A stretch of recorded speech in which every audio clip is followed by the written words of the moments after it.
The war chamber aboard the Imperial Dreadnought Night Harbinger smelled like recycled air, overheated machinery, and victory, which, as it turned out, was a very dangerous combination.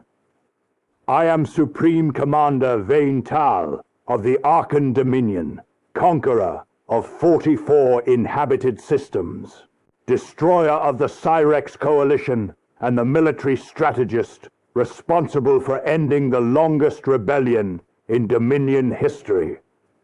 For almost 2 decades, our fleets had expanded across the galaxy without meaningful resistance. Worlds surrendered, governments collapsed, species disappeared. Then we found Earth, and suddenly everything we thought we understood about warfare started falling apart. The ultimatum has been delivered, announced War General Croven, his claws tapping against the tactical console with obvious satisfaction. The humans have been given 72 standard hours to surrender unconditionally. Around the chamber, several officers laughed quietly. 3 days! We had given humanity 3 entire days! Honestly, that was generous. Most civilizations received orbital bombardment first, and diplomacy second. Sometimes simultaneously. Science Director Velas activated the holographic display above the chamber table, and Earth appeared, floating in cold blue light, surrounded by streams of military analysis. Primitive technology across all categories, she reported. No faster-than-light capability, no plasma weapon systems, no shield network, limited orbital infrastructure. Nuclear weapons remain their highest form of destructive capability. Croven gave an amused growl. They still use combustion-based propulsion systems. That earned more laughter. Chemical rockets, controlled explosions throwing metal through space. It sounded ridiculous, like something an underdeveloped species invents while waiting for real technology to arrive. I leaned back in my command throne, feeling completely relaxed. Estimated resistance capability. Velas adjusted the display. Minimal. Their world remains politically divided. Internal conflicts are common. Military coordination between nations is inconsistent. Meaning, interrupted Croven smugly. They collapse the moment actual pressure begins. At the time, I agreed with him completely. That was mistake number 1. Have the humans responded? I asked. Croven hesitated slightly before answering. A very small pause, but after 20 years of military command, I had learned that small hesitations usually meant large problems. Yes, and they requested diplomatic negotiations. The chamber erupted with laughter. One officer nearly dropped his data slate. Diplomatic negotiations. Humanity wanted negotiations. I remember feeling genuinely entertained by the idea. What exactly do primitives believe they possess that gives them negotiating power? I asked slowly. Unknown, admitted Croven. But they requested permission to send a representative aboard this vessel. Grant it, I said immediately. Croven looked surprised. You wish to entertain this? Of course, I replied calmly. I want to see what confidence looks like in a species facing extinction. At the time, I thought that sounded impressive. Looking back now, I suspect the universe heard me and decided to punish my arrogance personally. The human shuttle arrived 11 standard hours later, and honestly, the thing looked absurd. I watched its approach through the primary tactical display, while several officers openly mocked it. The vessel was ancient. Not aesthetically ancient. Actually ancient. Visible hull seams, external repair plating, manual welding marks. One engine port was vibrating hard enough that I briefly wondered if the shuttle might explode before docking. That cannot seriously be military grade, muttered one tactical officer. It appears to be held together by optimism, another added. More laughter spread through the chamber, but something about the shuttle bothered me. Not its appearance, its behavior. No evasive movement, no hesitation, no defensive maneuvering whatsoever. It flew directly toward the most heavily armed warship in the sector with the confidence of a vessel arriving for routine maintenance. Like the pilot genuinely had no fear of dying. That realization sat uncomfortably in the back of my mind. "Should we perform a weapons scan?" asked Security Commander Threx. I waved the concern away dismissively. "Please, what exactly are they going to do? Throw explosives at us?" A terrible sentence. An unbelievably terrible sentence. An unbelievably terrible sentence.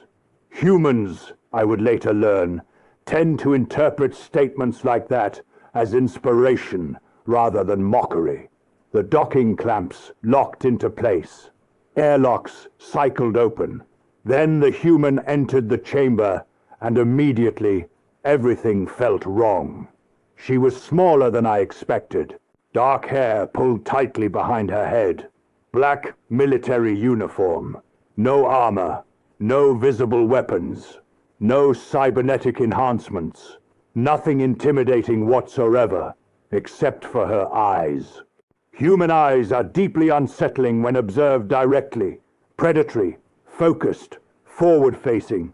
But hers carried something even worse than aggression. Calm. Not diplomatic calm. Not forced bravery. Real calm. The kind possessed by beings who are either completely insane or completely certain they control the situation. "Good evening," she said politely, as the translation system synchronized. "My name is Commander Evelyn Cross of the United Earth Strategic Defense Initiative. Commander. Not ambassador. Not diplomat. Military." That detail bothered me immediately. "Commander Cross," I replied carefully. "You understand the circumstances facing your species?" "Yes," she answered smoothly. "Planetary surrender within 72 hours or orbital annihilation. No fear, no hesitation, no emotional instability. Just calm acknowledgement." And then she smiled. Small, polite, controlled. Dangerous in ways I did not yet understand. General Croven stepped forward impatiently. "There is nothing to negotiate, human. Your species will submit to Dominion authority or cease to exist." Evelyn Cross turned toward him slowly. "With respect, General," she said softly, "I believe your empire has misunderstood who is surrendering to whom." The chamber went silent. Not tense silence. Confused silence. The kind that appears when reality suddenly stops behaving correctly. Croven stared at her in disbelief. "I beg your pardon? Let me clarify." Evelyn reached into her uniform and removed a small rectangular data device. Primitive. Mechanical. Completely outdated by Dominion standards. She placed it gently onto the chamber table. "You gave Earth 72 hours to surrender," she continued calmly. "I am here to offer you a counter-proposal." Croven actually laughed once. Short, disbelieving. "A counter-proposal?" "Yes." She tapped the device, and a holographic projection appeared above the table. "Not Earth, not military positions. Dominion territory, entire sectors, fleet routes, supply chains, conquered systems, every major military corridor, highlighted with terrifying precision. The chamber temperature suddenly felt much colder. "How did you obtain classified Dominion navigation data?" demanded Security Commander Threx. Evelyn ignored him completely. "You have 72 minutes to withdraw every Dominion vessel from human territory," she said quietly. "Or the Dominion starts dying tonight." Nobody laughed this time. Croven's claws tightened against the tactical console hard enough to crack the surface. "You cannot possibly be serious." "Oh, I am completely serious." Her smile disappeared, and suddenly the entire atmosphere inside the chamber changed. Sharper, heavier, dangerous. You scanned our planet. You looked at our governments and our military capabilities and concluded humanity was weak, primitive, divided, easy to conquer. Her eyes moved slowly across the chamber. That assessment is going to cost you everything. Science Director Velas recovered first. Your species has no faster-than-light travel, no advanced energy weapons, no shield systems. You are primitives, playing with atomic fire. Correct, Evelyn agreed pleasantly. But you made the mistake every advanced civilization makes. You assumed technological superiority means strategic superiority. She leaned forward slightly, and for the first time since entering the chamber, her voice gained an edge. Something colder hiding beneath the politeness.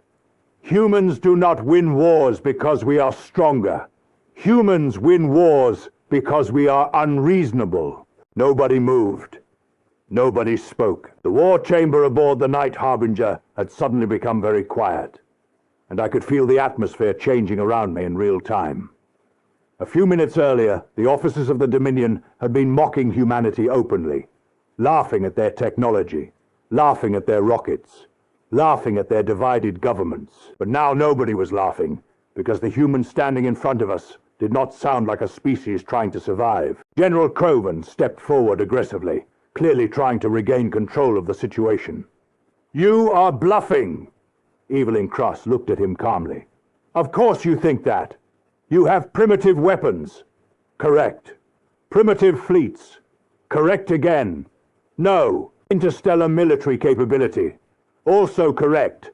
Croven spread his claws triumphantly.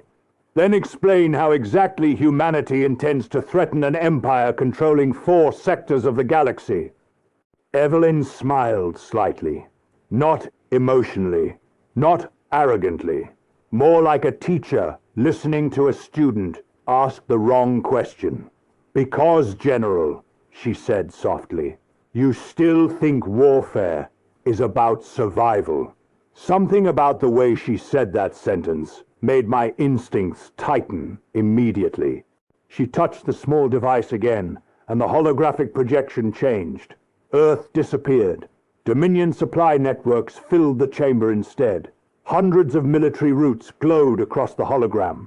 Fleet movements, resource transports, colonized systems, fuel depots, ammunition stations. Every critical artery supporting Dominion expansion was suddenly floating above our strategy table. My blood temperature dropped instantly. How did you obtain this information? Demanded Security Commander Threx. Again, Evelyn ignored the question completely.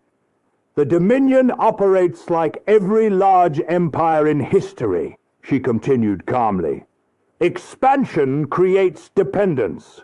Dependence creates vulnerability. Your fleets are powerful, but your logistics are fragile. Croven scoffed loudly. Fragile? Our military infrastructure spans thousands of light years. Exactly. Evelyn nodded. Which means you require constant movement of resources, fuel, food, ammunition, replacement crews, communication relays. Your empire survives because your supply lines survive. Science Director Velas narrowed her eyes. Every empire understands logistics. No, Evelyn corrected quietly. Every empire depends on logistics. Humans weaponize them. Again, that strange silence returned to the chamber, because she still was not acting afraid. That was the part none of us could understand. Primitive species fear extinction. It is biological, predictable, universal. Yet the humans standing before us spoke about galactic warfare with the calmness of someone discussing weather patterns. Croven slammed one claw against the tactical console. Enough games. You are technologically inferior in every category. Absolutely. Evelyn agreed instantly. You are stronger than us. Krovan smiled again. Finally, familiar territory. Then you understand. Resistance is pointless. No, Evelyn replied softly. I understand. Victory is impossible. The chamber froze. I felt a slow, uncomfortable sensation crawl through my chest. Not fear yet, but something dangerously close. Because there was something deeply wrong about a species acknowledging defeat without showing surrender. Krovan frowned. Then what exactly are you proposing? Evelyn looked directly at him.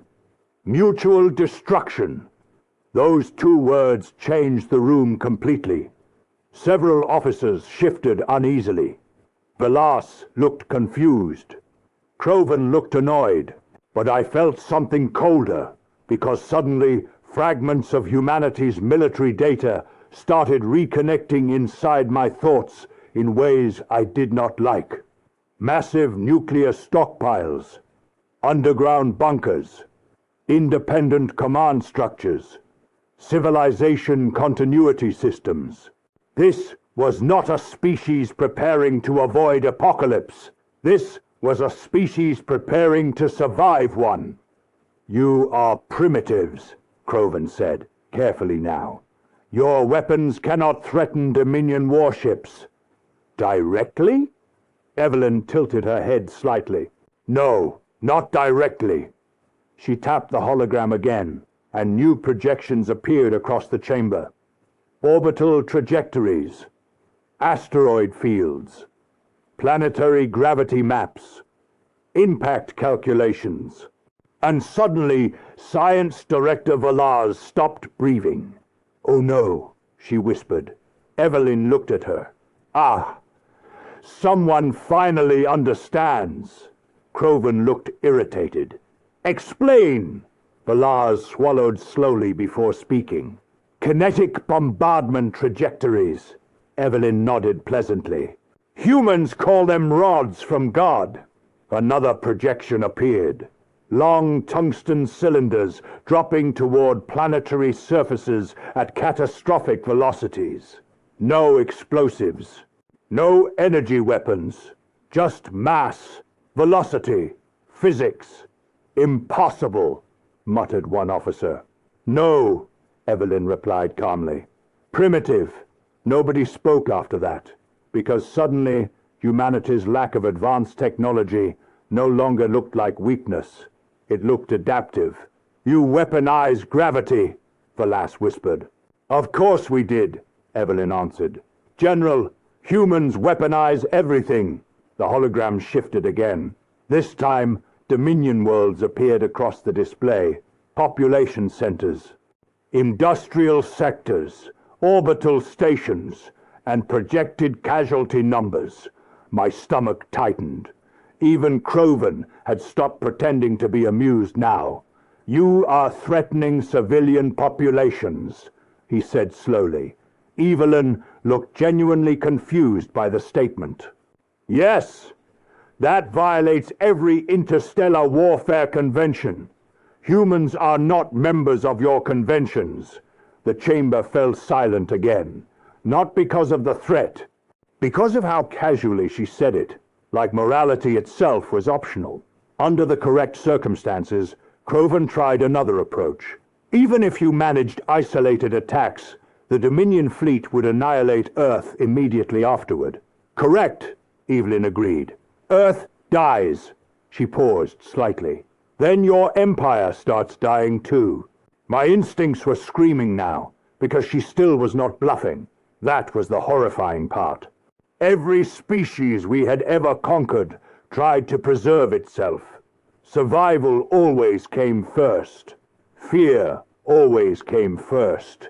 Humanity appeared to operate under an entirely different psychological framework. You would destroy yourselves just to hurt us, I asked quietly, for the first time since negotiations began.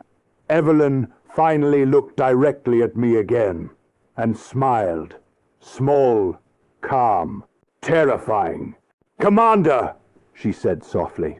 Human history is the story of apes repeatedly surviving situations that should have killed us. She stepped slowly around the holographic table, while every officer in the chamber watched her carefully now. Ice ages, plagues, world wars, nuclear standoffs, environmental collapse, economic collapse, civil unrest, global conflicts. Another small smile. We became psychologically adapted to catastrophe a very long time ago. Nobody interrupted her. Nobody wanted to. Your empire believes fear guarantees obedience, she continued. That works on rational civilizations, predictable civilizations, stable civilizations. Her eyes moved slowly across the chamber. Humans are none of those things. Then she tapped the hologram one final time, and every Dominion system near human territory suddenly turned red. Emergency calculations flooded the tactical displays around us automatically. Projected civilian casualties, trade collapse, military fragmentation, rebellion probabilities, supply chain failure, sector destabilization, and for the first time in 20 years of military command, I felt genuine fear. Because the human was right. The Dominion could destroy Earth, but humanity had somehow engineered a scenario where doing so might destroy us too, and suddenly our superiority no longer felt comforting. It felt fragile. The chamber remained silent long after the holograms faded. Nobody knew what to say anymore, because the conversation had stopped feeling like surrender negotiations and started feeling like a warning delivered by something far more dangerous than a primitive species should have been. General Croven was the first to recover, but even he sounded less certain now. You expect us to believe humanity can threaten an interstellar empire with kinetic weapons and nuclear stockpiles? Evelyn Cross looked at him calmly. No, General. I expect you to understand that humans stopped caring about fair warfare thousands of years ago. Again, that silence, that horrible silence. Because every answer she gave somehow made humanity sound less civilized and more terrifying. Science Director Velas activated another tactical scan, trying desperately to regain analytical control of the conversation. Your species still lacks faster-than-light capability. Even if your attack succeeded locally, the Dominion fleet would eventually eradicate Earth completely. Yes, Evelyn answered immediately. Eventually. Then she smiled again. But you still think time matters the same way for us? I frowned slightly. Explain. She looked directly at me now, and for the first time since entering the chamber, her eyes seemed colder than calm. They looked experienced, ancient almost, like she was speaking on behalf of something much larger than herself. Humans evolved on a death world, she said quietly. Predators, diseases, famine, natural disasters, constant warfare. Everything on Earth spent millions of years trying to kill us. She paused briefly. You see primitive instability. We see survival conditioning. Croven scoffed, but weaker this time.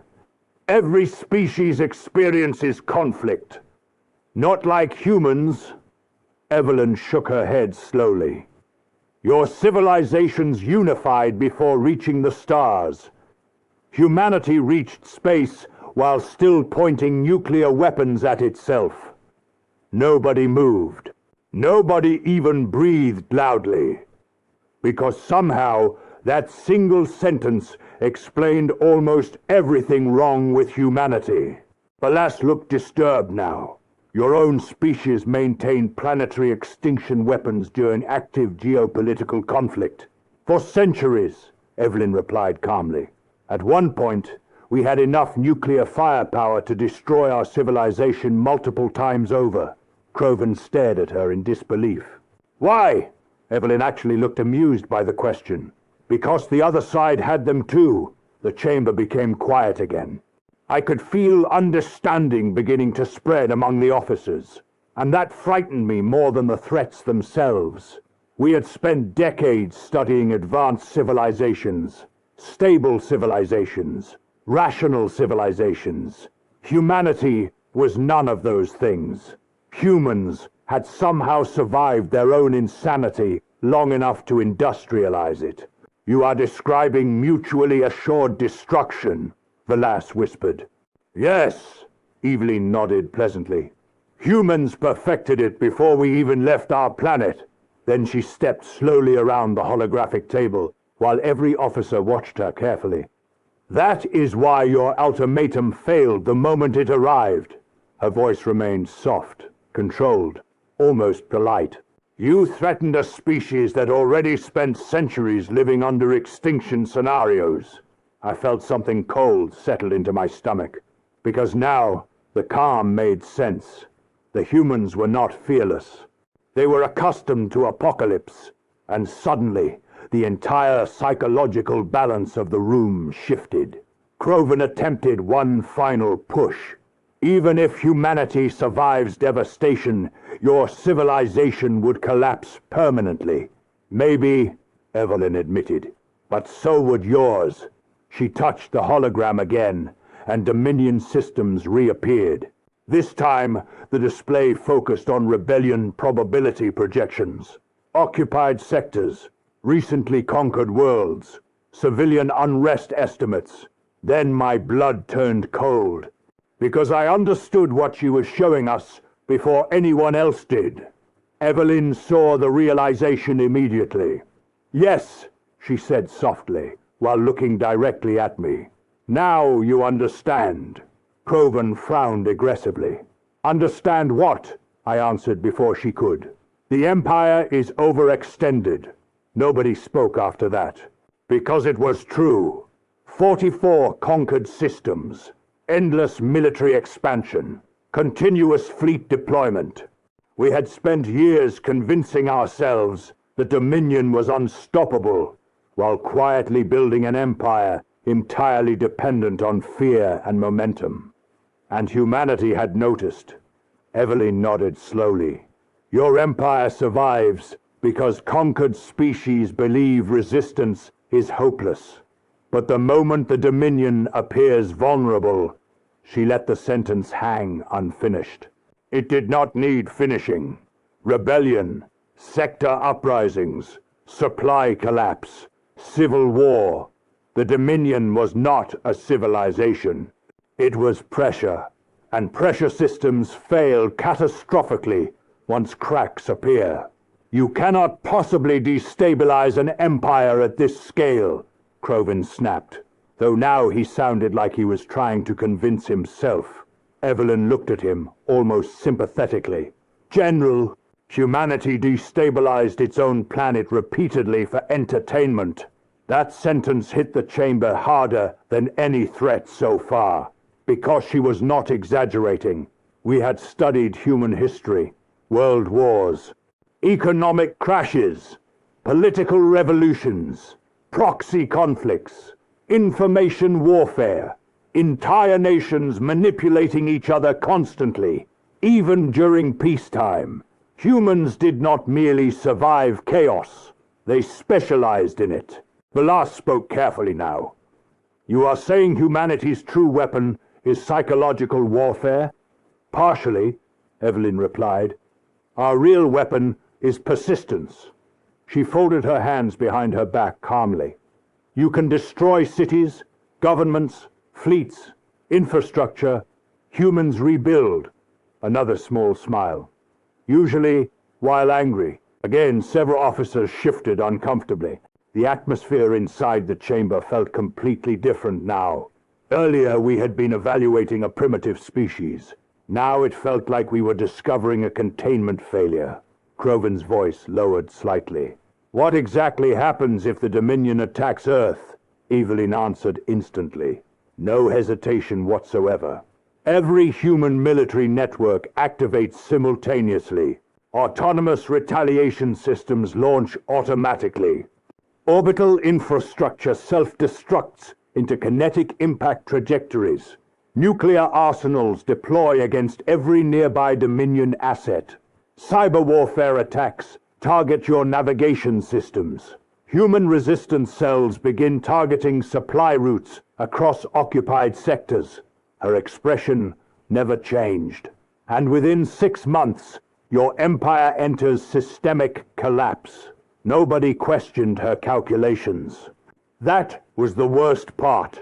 At some point during the conversation, humanity had stopped sounding primitive and started sounding inevitable. I looked around the chamber slowly and realized every officer was thinking the same thing now. What if she was right?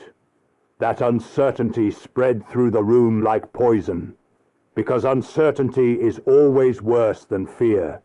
Fear gives clear outcomes. Uncertainty creates imagination, and imagination is where humans become truly dangerous. Evelyn Cross looked around the chamber one final time before speaking softly. You believed humanity was too primitive to threaten the Dominion. Another small smile appeared on her face. But primitive species learn very quickly when survival is involved.